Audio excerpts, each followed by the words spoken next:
Hey, what's up guys? How we doing? Real quickly, I wanted to send out a quick message. This is directed towards parents and players in the 8 to 9, 10, 11, and 12 age group. So basically the Little League age group. So if you have a son or a daughter of that age, or maybe you are a player at that age, this is directed to you guys, and it's something that I've really noticed this off-season because I've worked with a lot of younger players in that age group, but I've noticed it for years and years and years just being around the game and working with players. And basically what it is when you look at that age group, that 8 through 12 age group, what typically happens is the bigger, stronger players are going to dominate at that age group. So if you have a son or a daughter, or perhaps you are watching this and you happen to be 10, 11, 12 years old or even younger, and you happen to be a foot taller than your friends, so you're 5'10", 5'11", 6 feet tall, well, of course, you're going to dominate that age group because basically you're a 12-year-old or a 10-year-old in a 15-year-old's body, and it's just, at that age, the younger kids can't keep up. If they haven't developed yet their strength and their size, well then they're at a huge disadvantage, and the bigger kids are going to beat up on the little kids in Little League. And it happens all the time. If you watch the Little League World Series, typically the teams you'll see at Williamsport have 1, 2, or 3 kids that are 6 feet tall or over. And you say, well, no wonder why they made it to Williamsport. They've got 3 kids that look like they're 15 or 16. You know, some of them have mustaches. Well, that's the way Little League is. It's usually the best players are the biggest and strongest players.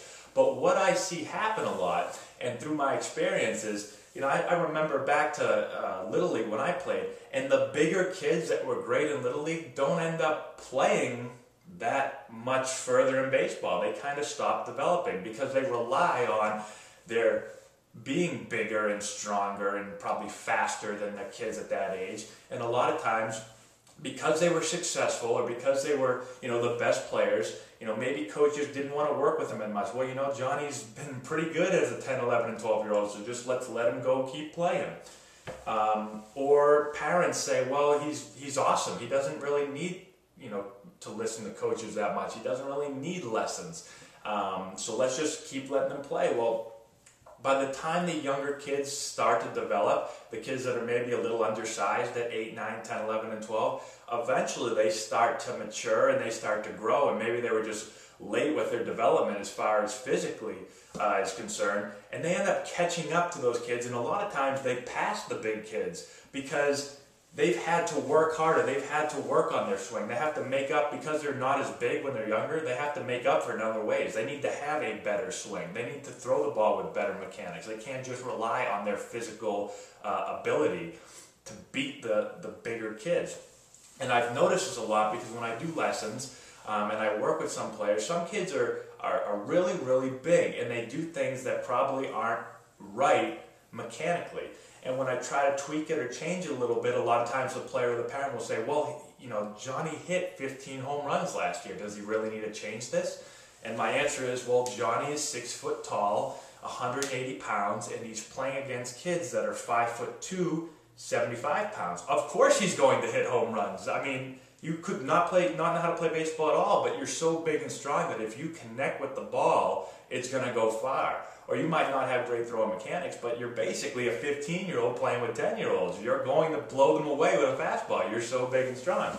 But if you don't correct the things now, then when he or she is 13, 14, 15, they get to high school, they cannot rely anymore on just being big and strong. And because they didn't work on those things, well, that's when the other kids pass them.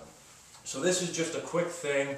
I know it took me a little while to get to the point, but just make sure that if you have a son or a daughter, or you are one of those players that's a great Little League player, make sure that you don't just say, well, I've got it made, I'm awesome, and I'm always going to be awesome. Especially if you're a bigger kid, because the other kids will catch up to you. Usually that's what happens. You know, you might keep growing and be 6, 7, who knows. But typically the other kids will catch up to you. You'll stop growing because you developed early. They'll develop later, but they're working on their skills and you're not, because you've been successful. So never stop working on your skills. Never think that just because you're successful in Little League that you've got it made, that you're going to make the high school team and go to college and play baseball and get drafted and play professionally. If you don't work at it, it's not going to happen. So that's all I got for you guys. Hope this helps out a little bit.